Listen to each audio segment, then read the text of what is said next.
Hi, y'all. Carrie Stevens here, and I'm talking about the flooding that is happening in 2026 in the summer in the various hill country areas.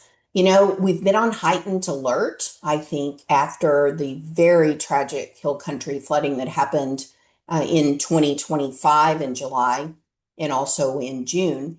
And so we're seeing a lot of different kinds of behaviors. I thought I'd just spend a few minutes talking about some of the best practices that I'm seeing.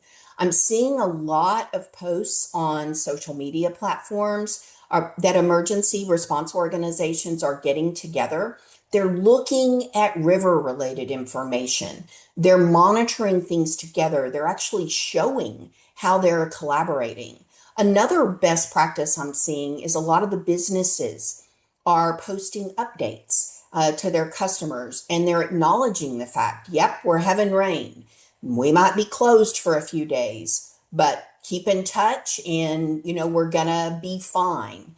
They're giving updates on a regular basis. And I think that if there are people who are not co-located with them, so they're not right there with them at the moment, these types of updates can be very reassuring as long as they're honest and as long as they are straightforward and tell people what's going on.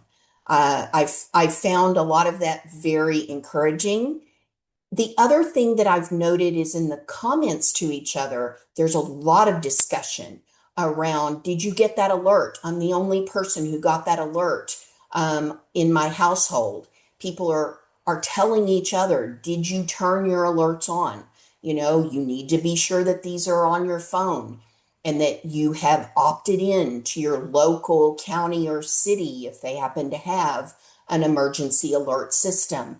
I love this conversation of person to person talking about safety and about alerts and the importance of making sure that you're getting these kind of alerts.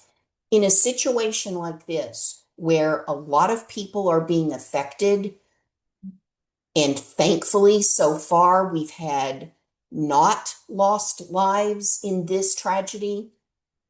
The water has come a little more slowly.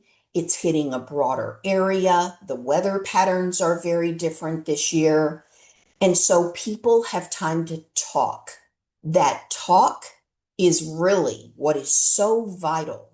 And I'm hopeful that what we'll see is a lot more people will be prepared because of this talk that we're seeing on social media.